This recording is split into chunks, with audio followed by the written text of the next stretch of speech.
తారకాసురుడు లోకాలను అతలాకుతలం చేస్తుంటే దేవతలందరూ విష్ణువు దగ్గరకు వెళ్లి ప్రార్థించారు. శివుడికి పుట్టే సంతానమే తారకాసురుడి చావుకు కారణం అవుతుందని అన్నాడు. సతీదేవి చనిపోయి వైరాగ్యంలో ఉన్న శివుడికి మళ్లీ పెళ్లి చేయాలి. మరోవైపు సతీదేవి పార్వతిగా జన్మించి శివుడి కోసం తపస్సు చేయసాగింది. అంతా తెలుసుకున్న దేవతలకు ఎన్నో కష్టాలు పడి శివపార్వతులకు పెళ్లి చేశారు. వాళ్ల సంతానం కోసం 1000 కళ్లతో ఎదురు చూస్తున్నారు. అయితే శివపార్వతులు ఏకాంతంగా ఉన్నప్పుడు దేవతలు అందరూ పరమేశ్వరుడి ఇంటి ముందు నిలబడి పెద్ద పెట్టున ప్రార్థిస్తూ పిలిచారు. పార్వతితో శృంగారంలో ఉన్న శివుడు మధ్యలో అక్కడి నుండి బయటకు వెళ్లాడు. అప్పుడే శివుడి వీర్యం అక్కడే ఉన్న హోమగుండంలో పడింది. అగ్ని ఆ వీర్యాన్ని స్వాహా చేశాడు. అగ్ని భుజించింది దేవతలందరికీ సమానంగా చెందుతుంది. సరిగ్గా అదే అయ్యింది. ఒక్క అగ్నిహోత్రుడు ఆ శివ వీర్యాన్ని భక్షించినందువల్ల దేవతలందరూ కూడా భక్షకులే అయ్యారు. దాని సారం వాళ్ళందరి కడుపులోకి చేరిపోయింది. ఆ కారణంగా వాళ్లంతా గర్భం ధరించారు. ఈ హఠాత్ సంఘటన బెంబేలు పడిపోయారు. మళ్ళా పరమేశ్వరుడిని గురించి ప్రార్థించారు. మహేశ్వరుడు బయటకు వచ్చాడు. తమ కష్టం చెప్పారు దేవతలు.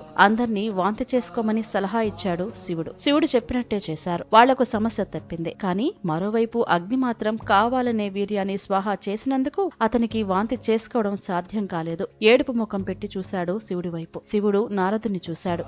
అప్పుడు నారదుడు, అగ్నిహోత్ర, శీతాకాలం వేకువజాములో చన్నీటి స్నానం చేసే ఆడవాళ్లకు నీ అందున శివుడి వీర్యాన్ని అందించు అని సలహా ఇచ్చాడు. ఆ ప్రయత్నంలో పడ్డాడు అగ్ని. సప్త ఋషుల భార్యలు ఉదయాన్నే చన్నీటి స్నానం చేసేవారు. ఎప్పట్లాగే ఒకరోజు స్నానం చేస్తుండగా ఆ రోజు గంగలో విపరీతమైన చలి పుట్టింది. చలి కాచుకోవాలని అగ్ని వెలిగించారు. అరుంధతి వాళ్లతో అగ్నిని వెలిగించవద్దని చెప్పినా వాళ్లు వినలేదు. అరుంధతిని తిరస్కరించి మహిళా మనులంతా మంట పెట్టుకుని చలి కాచుకోసాగారు. అదే సమయం అనుకున్న అగ్ని తన వేడి ద్వారా ఆ 6 మహర్షి స్త్రీలలోకి తన ఒంట్లో ఉన్న వేడిని దింపేసుకుని హమ్మయ్య అనుకున్నాడు. శివుడి వీర్యం అలా వేడి రూపంలో ఆ 6 మంది మహర్షుల భార్యల శరీరాల్లోకి వెళ్లిపోయాయి. లోపల పడడమే ఆలస్యంగా గర్భవంతులయ్యారు. ఆ కృత్తికలు ఋషుల వాళ్లని అనుమానించి ఇళ్ల నుంచి తరిమేశారు. భర్తలకు దూరంగా ఉంటూ శివ తేజాన్ని భరించలేక దానిని హిమత్ పర్వతాలలోని కైలాస శిఖరాన వదిలేశారు ఆ కృత్తికలు. హిమవంతుడు ఆ మహా తాపాన్ని తట్టుకోలేక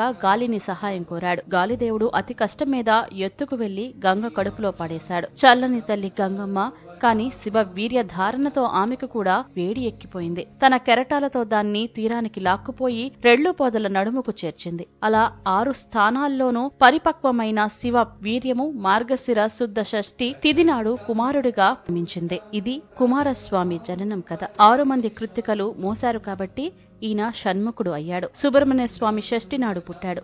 ఆ రోజు ఆయన్ని పూజిస్తే ఎన్నో రకాల సమస్యలు తీరుతాయి. ముఖ్యంగా పెళ్లి కాని వాళ్లు సుబ్రహ్మణ్య స్వామి కళ్యాణం చూస్తే పెళ్లవుతుందని నమ్మకం. సర్పదోషం ఉన్న వాళ్లకు సుబ్రహ్మణ్య స్వామిని పూజిస్తే సర్పదోష పూజలు చేయించుకుంటే సమస్యలు తీరుతాయి. ఈ కథ మీకు నచ్చినట్లయితే please like, share and subscribe to my channel.